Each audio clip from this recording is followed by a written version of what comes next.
लांछित करने के लिए, अपमानित करने के लिए, उद्वेलित करने के लिए, चिढ़ाने के लिए लगता है कि भारत में एक बड़ा राजनीतिक वर्ग ऐसा है जो दिन रात इसी प्रयास में लगा रहता है, और अगर चुनाव आ जाए आसपास तो ये गतिविधियां और तेज हो जाती हैं। अब आप सोचिए, क्या कोई व्यक्ति सोच सकता है कि कोई राजनेता, और वो भी ऐसा राजनेता जो लगभग 50 वर्षों से राजनीति में हो, लगभग 50 वर्षों से राजनीति में हो, 45 वर्ष से, वो ये कहेगा, ये सवाल पब्लिक फोरम पर आकर खड़ा कर देगा कि मैं कहता हूं राम मुसलमान थे, कोई माई का लाल ये साबित करके दिखाए कि वो हिंदू थे। अब आप बताइए, इस बात का कोई अर्थ है क्या? भगवान राम का जब प्राकट्य हुआ तब तो इस्लाम भी नहीं था। इस्लाम की उम्र थोड़ी बढ़ा बढ़ू के भी आकलन कर लो तो भी 1500 साल के अंदर का खेल है सारा। और बताया जा रहा है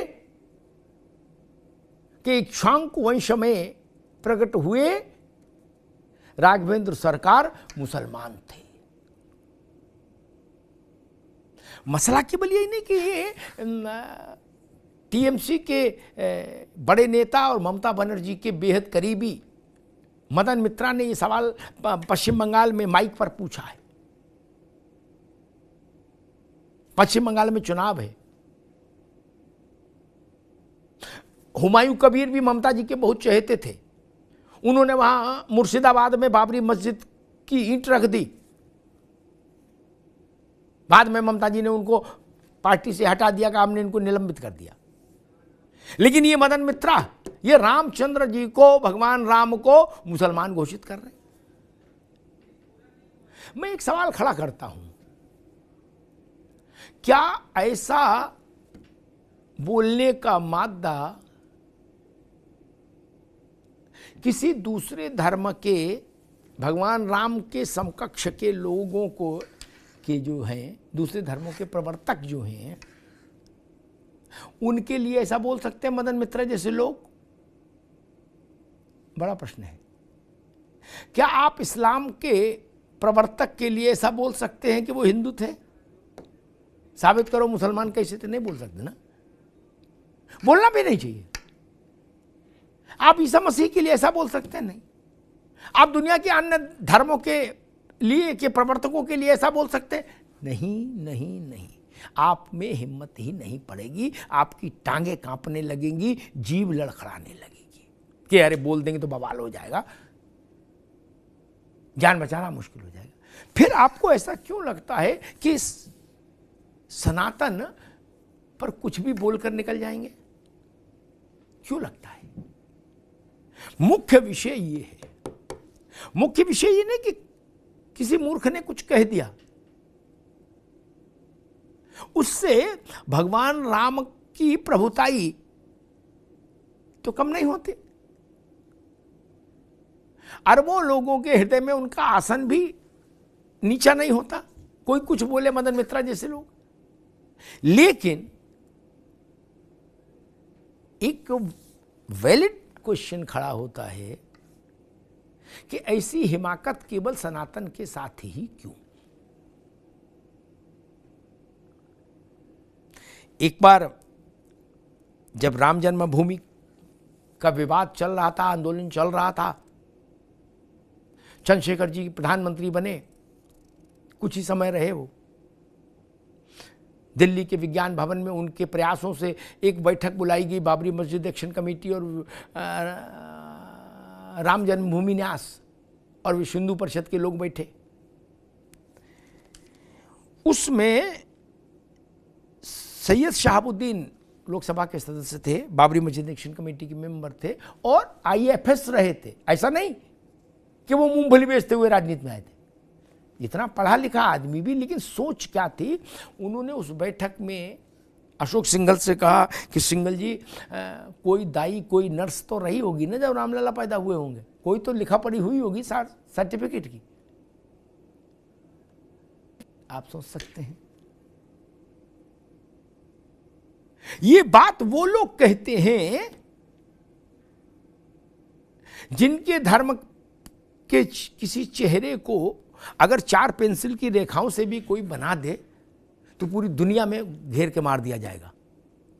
वो लोग भगवान राम का बर्थ सर्टिफिकेट मांगते थे कि बर्थ का सर्टिफिकेट लाओ।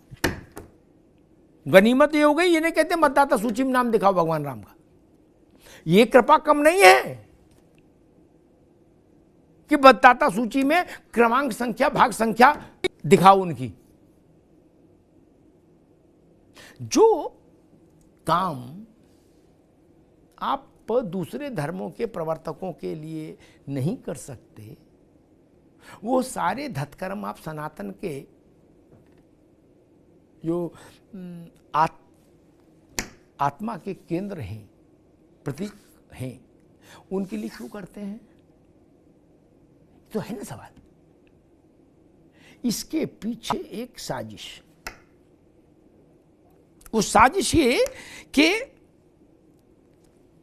सनातन के लोग उग्र हो, उद्वेलित हो और कलेश बढ़े, और कलेश बढ़े तो खाई चौड़ी हो, और उस चौड़ी खाई से सत्ता का एक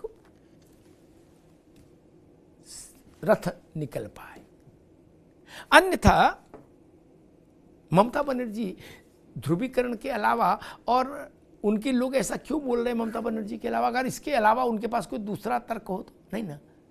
वो चाहते हैं टीएमसी के पश्चिम बंगाल में चुनाव के लिए एक बहुत तीखा, बिल्कुल शार्प ध्रुवीकरण हो जाए, सारा मुस्लिम एक तरफ हो जाए। तो उसके लिए अल्ल तो कुछ करना पड़ेगा। तो बाबरी की ईंट रखवा दी और उसके बाद मदन मित्रा से कहलवा दिया कि राम हिंदू नहीं मुसलमान थे। आप सोचिए सियासत कैसी चीज है। भगवान राम भारतीय जनता पार्टी के प्राइमरी मेंबर नहीं, वो राज्यसभा लोकसभा का चुनाव भी नहीं लड़े भाजपा से कभी। भगवान राम को लेकर आप चुनाव के मंच पर क्यों आए बंगाल में? भगवान राम टीएमसी के विरुद्ध चुनाव लड़े तो बात समझ में आती है कि हम उन पर उंगली उठाएंगे। और वो राम तो सबके हैं, क्या टीएमसी और क्या भाजपा, क्या अगड़ा और क्या पिछड़ा, वो इस देश की आत्मा का हिस्सा है। तो मूल विषय ये कि सियासत शार्प पोलराइजेशन चाहती है, और उसी के कारण हमेशा से भारत जब से आजाद हुआ हिंदुत्व को, सनातन को चिढ़ाने की कोशिशें होती रही हैं। जितना हिंदुत्व को सनातन को अंग्रेजों ने लांछित नहीं किया होगा, उतना तो हमारे आजादी के बाद राजनेताओं ने कर दिया।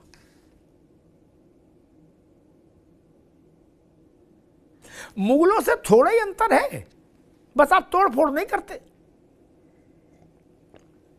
अन्यथा वैचारिक तोड़ फोड़ तो कर ही देते। भवन नहीं टूटते अब, मंदिर नहीं लूटते अब, ठीक है, लेकिन राम हो, कृष्ण हो, महादेव हो, गीता हो, पुराण हो, स्मृतियां हो, वेद हो, उनको लांछित करने का तो एक ओलंपियाड चल ही रहा है भारत में। क्यों? और कई बार इस ढंग के काम के लिए हिंदू चेहरे ही चुने जाते हैं। राम पर सवाल उठाने का जिम्मा किसको दिया गया? हुमायूं कबीर को नहीं दिया गया, मदन मित्रा को दिया गया, जो हिंदू है। आप समझिए इसके पीछे का साजिश का, कॉन्स्पिरेसी का तत्व समझिए। हिंदू के मुंह से मंच पर, माइक पर कहलवाया जा रहा है कि मैं कहता हूं राम मुसलमान थे, कोई सिद्ध कर दे वो हिंदू थे, मुसलमान नहीं थे। इस प्रपंच को समझना जरूरी है और इस देश को ये तय करना होगा कि भारत के जो आत्म तत्व हैं, भारत की जो आत्मा के मूलाधार हैं, कुछ चिन्ह, कुछ प्रतीक, उन पर आक्रमण करने वाले राजनीतिक लोगों से कैसे निपटा जाए, उनका क्या किया जाए। ये समय आ गया जब ये तय किया जाए। फिर चाहे मसला काशी का हो, अयोध्या का रहा हो, मथुरा का हो, भगवान राम का, कृष्ण का, महादेव का, किसी का हो। हमारे तीज त्योहार, धर्मशास्त्र, परंपराएं, मर्यादाएं, सबका उपहास, और इतने गंदे ढंग से उपहास, और वो मंच पर माइक से। ये चिंतन का समय है, ये चिंता का समय है। धन्यवाद।